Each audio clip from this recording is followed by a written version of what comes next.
Hey, good Tuesday. Tim here, and I'm awfully excited about my chat today. I don't know why. I'm not the biggest football fan. I mean, I love watching the Vikings like anybody, but that's about it. But when I saw this article about a new optical tracking system for line to gain rulings, meaning, right now you've got the chain crew. I thought, oh no, my college roommate and friend James Hawthorne is going to lose his post-retirement gig with the Minnesota Vikings. And so I got a hold of him and I said, I don't know, the whole process. And I watch home games and I'll see him on the sidelines and I'm like a giddy like a kid. Oh, that's Jim.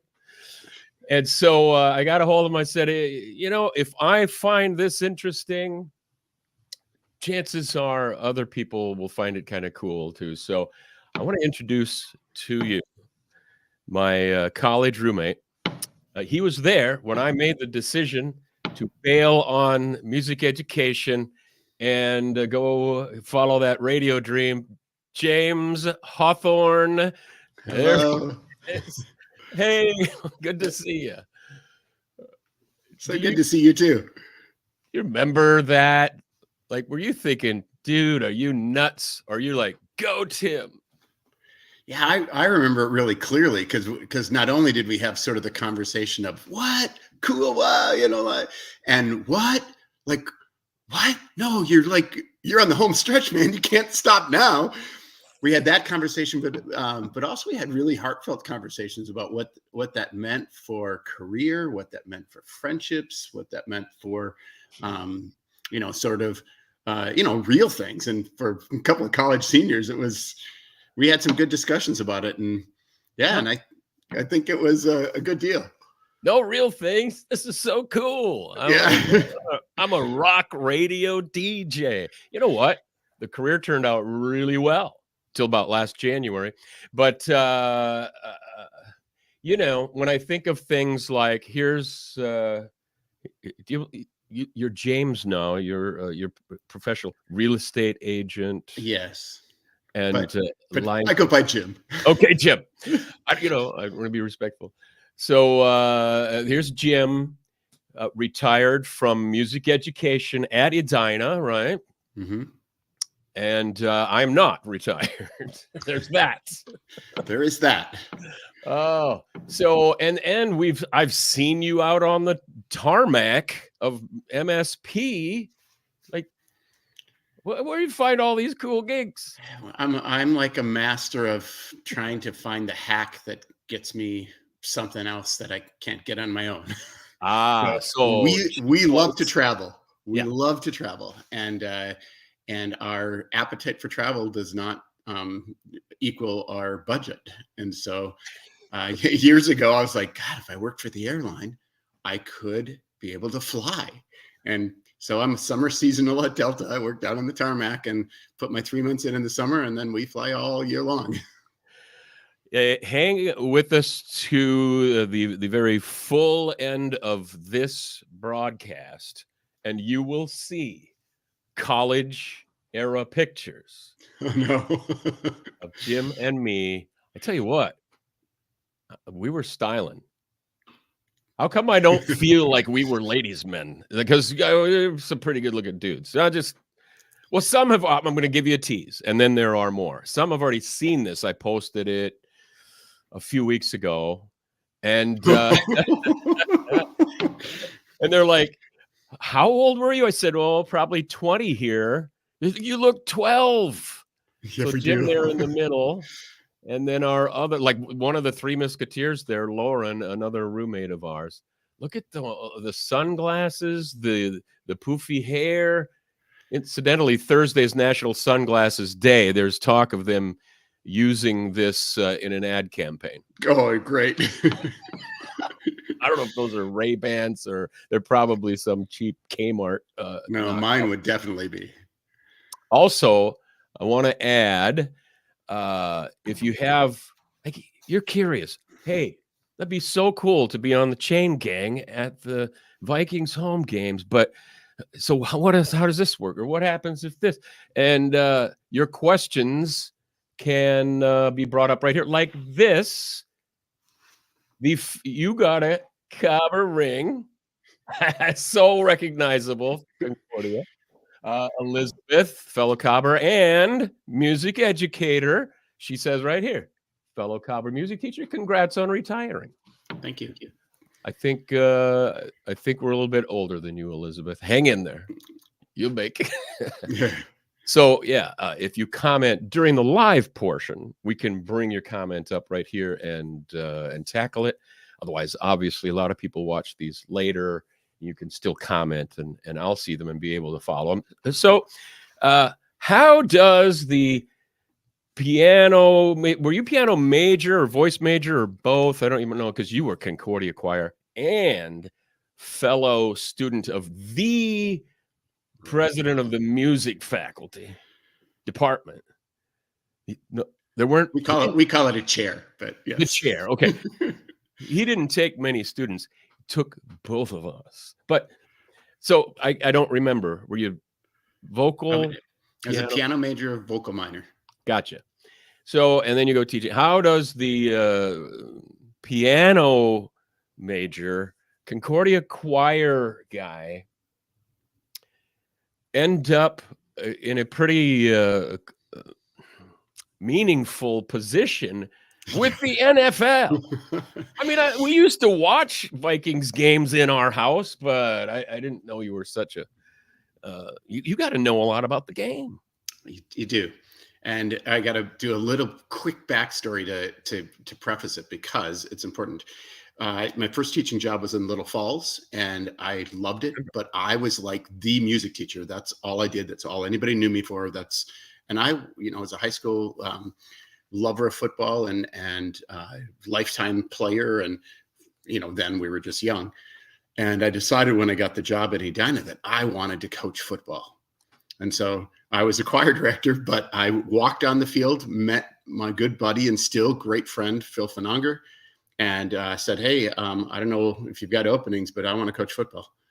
And he was the 9th grade head football coach. He goes, well, we don't have any paid openings, but I'll give you, receivers. Looks like you're a receiver, and I'll give you receivers and D-backs. So my first year, I was a volunteer 9th grade football coach.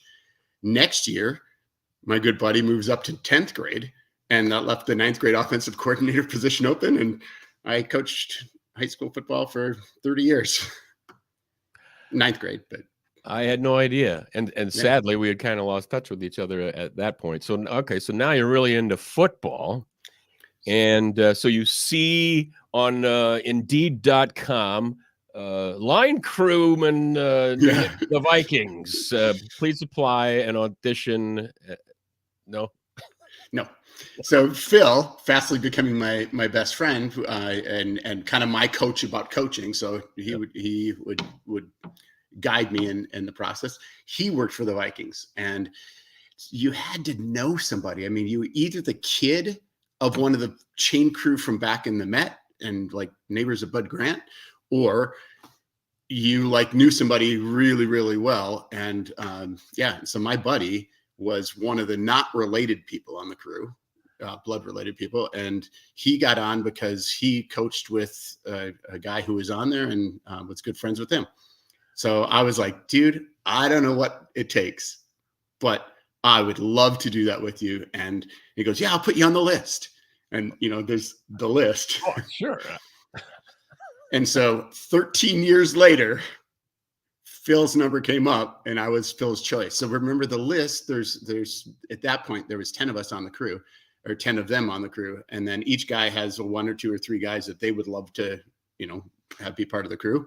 And not only does your number have to come up on Phil's list, but then it's got to be Phil's turn for the one opening that they have. So, and then 2009, I got called up.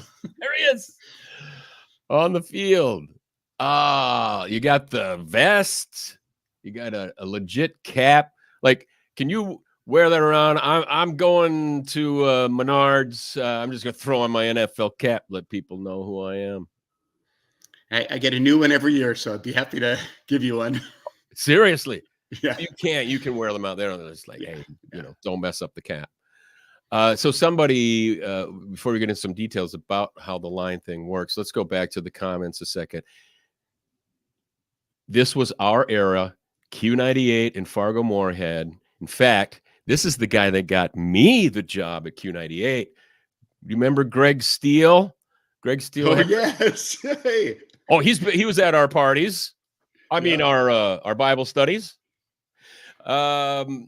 In fact, when I came back from Charleston on my birthday, you threw a big party. I have a picture of Greg in our kitchen. So I don't know if he's being serious here. He just got married last Saturday, by the way. How has college prepared you for where you are now? How do you view the ideas of college as preparation? Yeah, I want to know. So what prepared you more than me doing 3.5 years, Jim? Ah, boy, I don't know. I mean, that seems like a whole radio topic right there. We'll come back on that. That we got to cover. Yeah. Yeah. And by the way, congratulations, Greg. And coincidentally, he got married in South Carolina, where I left Fargo Moorhead to go down to Charleston. He wasn't in Charleston, but we keep in touch to this day. So, gracias, he says. Get there. Well, there we are. Okay. There we go. So, like, who's your boss on the? Interesting. We have a leader, so that we have a chain crew leader, but not really our boss. Our boss really is the NFL officials, and they come in, and it's different every week.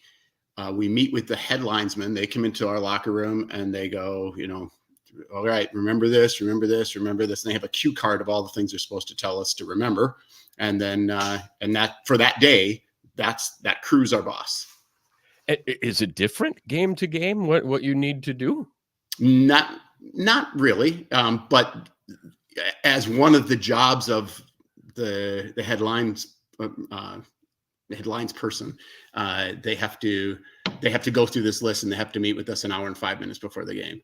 So jobs stay the same relatively, unless if there's some NFL directive that causes a change to come down the line, and then we're told that. You have your own locker room. Like, do you have a lock? Does it say Hawthorne? No. No. It is pretty cool though, because my locker room is about 20 feet from the football field. But is it more akin to what we would expect in junior high gym class than the Vikings players' locker room? It is not anything like the Vikings players' locker room, but they're full size lockers. They're brand new. It's nice, but there's nothing personalized, and sure. It's probably used for the guy who's running the monster truck the following weekend, and that's his locker room when we're not there. Now, you're a right brain person like I am, an empath. I remember when I trained for and ran the Warrior Dash, which was kind of a big deal for me. This is 15 years ago, lost a bunch of weight, and I trained every day. And when that starting gun went off, like, I got weepy. Like, the first time you're running out onto the field in the stadium and the crowd, come on, you had to just be overwhelmed with emotion. I'm going to even say not the first time. Honest to God, every time I walk in there, I look around and I take that picture, the picture you showed. Yeah. I take that picture of myself. So I've got a whole bunch of those, like with the stadium sign in the back. And I take that picture and I'm like, man, you're lucky to be here. You are so lucky to be here. And lots of times, like, I've got ones of these without anybody in the stadium. It's just me and who's ever, getting ready for the game. And I can't walk on that field and just go, man, this is pretty sweet. I was afraid for a moment that the decades of teaching students had numbed you to emotion. Well, perhaps it could, but not when I'm on the football field. So we were talking as we were setting this up, and I'm like a kid. Like, okay, so when obviously, do you have to work your way up to be the front? What do you call it? A stick, a post? Yeah, we call it a stick. But a stick. That's kind of like the front stick more important than the first down stick, or which one carries more responsibility? where you mark Yeah. the ball? Yeah. So one side of the field, there's actually really a chain. Maybe, and people maybe don't know this. The other side of the field, we just mirror what the chain is. So the one side is the official side. So it always, if there's a measurement or something, it's always that group that goes on, Ah, and that set of chains. And the other side isn't chained together at all. And there's great reasons for that, because the chain is a is a nightmare going through the players and the craziness yeah, that's yeah, happening yeah. on the sideline. So when you first start, and this is way back, we don't have this position anymore. We called it the ugly stick or the lonely stick. And you'd put the stick down at the beginning of the drive. So lots of times at that point, it was 1st and 10 on the 20-yard line. You'd put the stick down and you were on the non-official side. And then you didn't move until there's a change of possession. So if that team worked its way all the way down and scored and took 8 minutes to do that, you still stood there on the 20-yard line, and you just stood there. And so like the whole game would go down that way, and you were just watching from down there. And that's kind of the beginning position for everybody coming in, and then you work your way up. Now, if you are holding the stick that indicates the first down, obviously the players are often going for that, and sometimes right at the sideline. Have you been taken out at the ankles? I have not been fully taken out. I've had a lot of close calls and a lot of little collisions, but thankfully I've been able to evacuate fairly well. One of my favorite stories is there used to be a job that there were some data jobs that had to happen on the field pre, all the refs now are in headsets and they all can talk to each other. Okay. And that's only really, I don't know, the last 5 years. Oh. So there'd be things that would happen on the field that we would have to collect data on, like there was a penalty card. And so if an official threw a penalty, I would be sitting there with my clipboard and I'd write down the play threw it on, the little code that the penalty was, the down, the distance, whether they accepted, whether they didn't, the time that it was thrown. I mean, all this crazy data, and you'd be scrambling to get this data down. And then, 5, 6, 7, 10 plays later, that guy would turn around and say, "Hey, who did I throw that flag on?" And I'd say number 10. And I had to have that data because they had no other way of knowing it. And he keeps you watch them, they pull out a little thing out of their pocket and they write down. So they have to have a record of everything they've done. And so they would turn to us and ask that. Now he just talks in the headset, "Hey, who did I throw that on?" And the other officials ask him. Question from our friend Greg again. Do they still use credit cards to establish distance on tight met? What does he mean by that? Back in the old days, I don't have anything to show. Like a card. Yeah, they'd be like, nose. Yeah. No. It's all about making sure the game moves fast. And so it's like, yep, first down. No. So what about this? When I go back to the article about the AI tracking to spot the ball, and is the chain crew even going to need to exist? Any thoughts on that? Well, right now what happens is the play happens. We can't move. So let's say it's a big drive. They're going fast. It's a first down. Then we run down, first down, run down. When all that's happening, the guy who spots the ball marks the ball. We can't move until he goes like this and tells us to come down. So he spots where the ball's at. Sure. We have to wait just in case there's a red flag that's thrown out, just, whatever. They call us down. If you're on the front chain, you're running right to his heel. He marks you and you put that down. The other guy's running his chain down to get it 10 yards down. And then the box, the thing with the number guy. So then it's the guy with the chain, the guy with the number, the heel of the official right in front of you, and you spot the ball. And so can there be, some ambiguity there? Yeah, because the ball's out on the field, he marks it. We mark right, we're told where to mark it. So it's not really ambiguous for us, but could there be a more efficient way to do that? Perhaps. And so the NFL adapts technology very slowly and very deliberately. And this maybe could be one of those ways that adds some efficiency to the game. Why don't they just put a chip inside the ball or something? Well, there is a chip inside the ball, and I'm not exactly sure what they use it for, but it's not to spot the ball. It might. I don't know. I don't know if I have no idea. Is I there just a know that camera there is. tracker in it, maybe? Yeah, maybe. I don't know. Make sure In it doesn't fact, leave the stadium without permission. Hey, wait. yeah, or the pressure of it doesn't change. I don't know. Or accidentally Yeah, or purposefully. that article you actually cite talks about that. About there's a chip on it, and there has been for years. So I don't know. Yeah, I don't know what that's for. And you said, is this new? There's a little mini camera now at is it at the front stick? Yeah, so you'll if you watch for it, you'll see it. It's pretty cool. When I'm at that front stake and they're trying to get to me, and he reaches out and tries to get the ball over where the first down is. Sometimes we'll see that angle and it's like you can see the ball crossing over, and they'll put that little line on there and you can see it crossing over.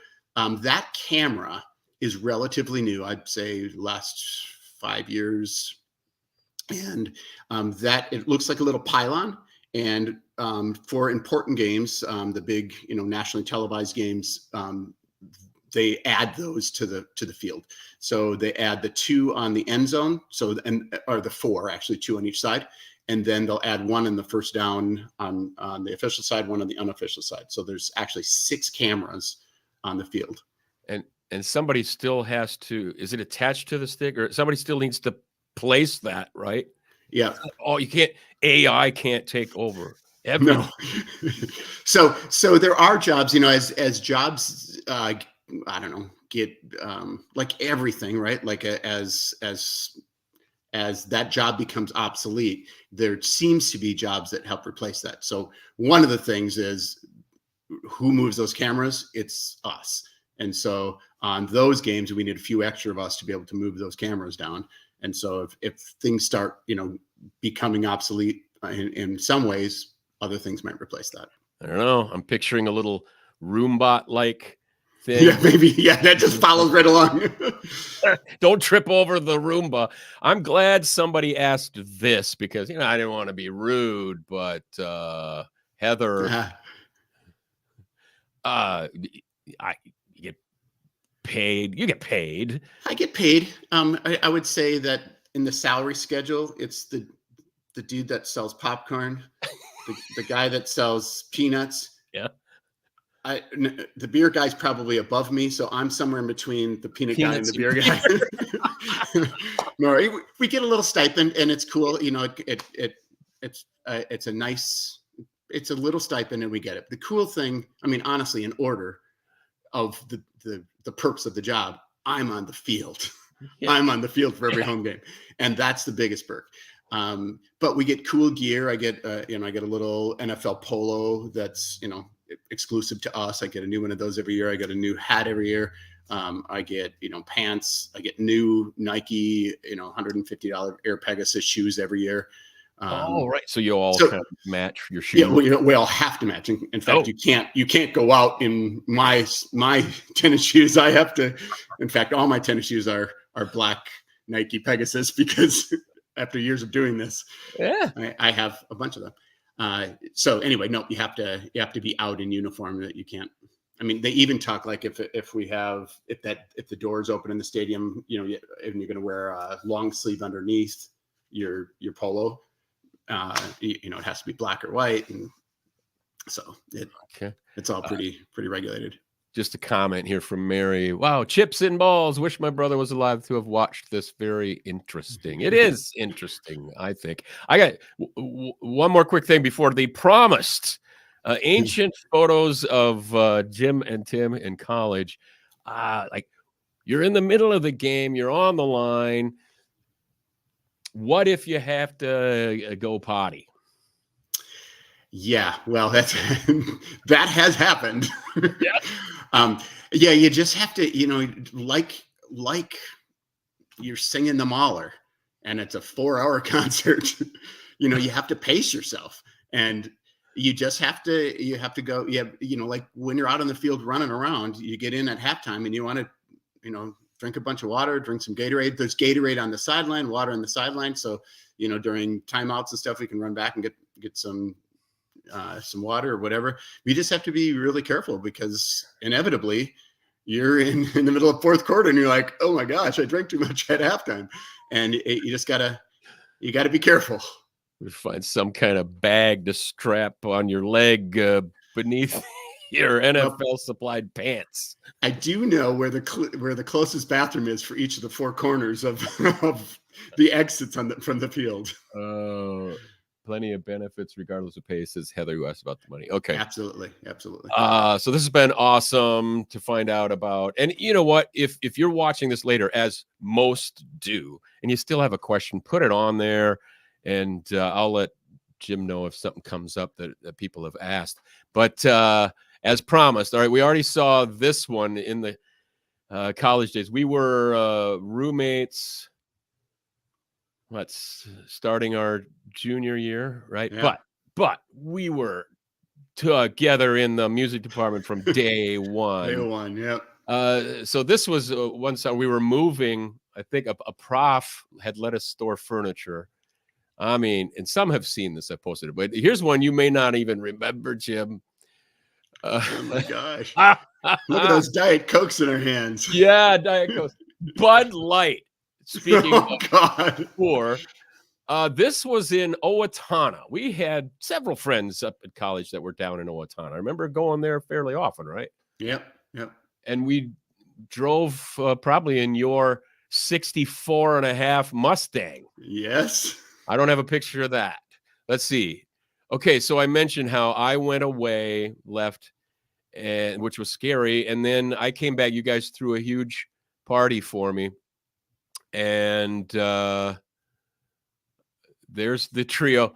Now, take a look closely at this picture. It's me in the WFXR shirt and Jim on the other end. Can we just zoom it? Well, I think I don't know what's going on there. that's too much caffeine right there.